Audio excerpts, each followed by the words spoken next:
Hi, I'm Marvin Nauman. And I'm Sarah Nauman. We're researching my uncle, Lt Dan Nauman, who was a pilot on a B-17 that was lost. One day we were going through my grandfather's safe deposit box and we found some money that had signatures with people such as Bob Hope, Clark Gable, and Sammy Davis Jr. on it. And stamped on the money was a stamp indicating the 351st Bomber Group, Squadron 511. Up until that time, we knew nothing about my uncle other than he was lost in the North Sea. This was like an invitation to investigate. I was curious for school. I wanted to do a project on the short snorters, and so I did a little bit of research as to where he did his service in the military, and I actually came into contact with some of the people that he served with. And from there, we actually wound up with some witnesses. Dan lost one engine, and then he apparently lost a second engine. And the last report that we got from actually two different witnesses was that he lost altitude, and there was cloud cover, and he was last seen going into the cloud cover as he went. And one pilot saw some of the crew bailing out. But we don't know what happened to Dan. No, we don't know what happened to Dan. We also don't know what happened to those crew members, because that was the last anyone ever saw of them. We also found Dan's flight logbook listing all his flights and training. Little did we know that we would have over 500 hours in research ahead of us. Yeah. A lot of work. We had a lot of strange coincidences, totally unrelated to World War II or B-17 researchers. Like my dad's a train collector of model trains, and he's got a garden railroad. Actually, he's got quite a nice layout.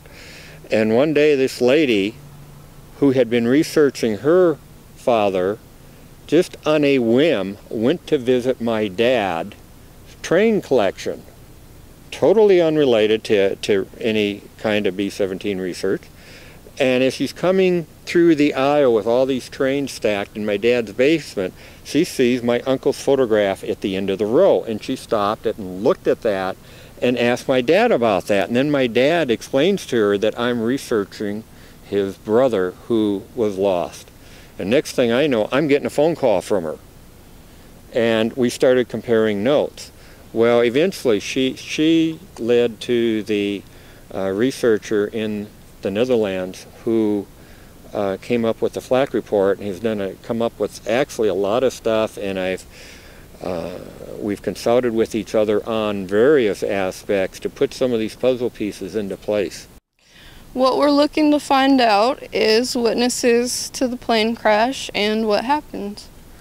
We know that two bodies washed up on the shore a few days later, and a third body was found in a grave. We do not know if they had life preservers on, if they had a parachute.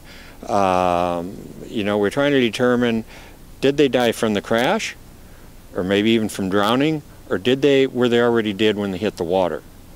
All the crew, as far as we know, never survived because they never showed up. However, we got two mysteries.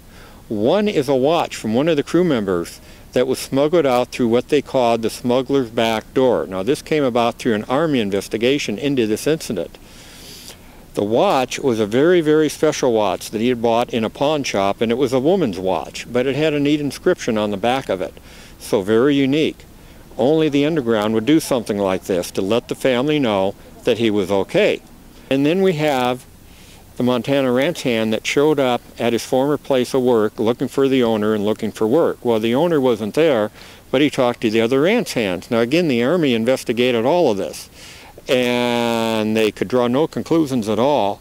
So, but we got two stories here. So we're looking for any information we can on that. It's two big mysteries. These guys just disappeared. Actually, the whole crew disappeared. We assumed they were all killed, but now we've got two stories that tend to indicate that they may have survived, but then they disappeared again.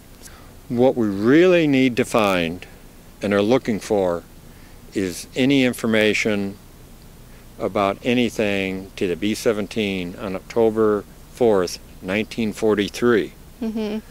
What happened to the people? What happened to the plane? We've heard various scenarios, like the plane crashed in the Monding. If I said that correctly, to us it's kind of like a lowland, swampland covered with water at various tides. We think it's possible the plane may have landed there and been there for a while, or it crashed just north of that into deeper water. We're looking for witnesses that saw crew members bail out by the Western German border, and also people that knew Lt Dan Nauman. So any information you might have, we would love to hear from you. Love to hear from you. Thank you very much. Thank you. Thank you.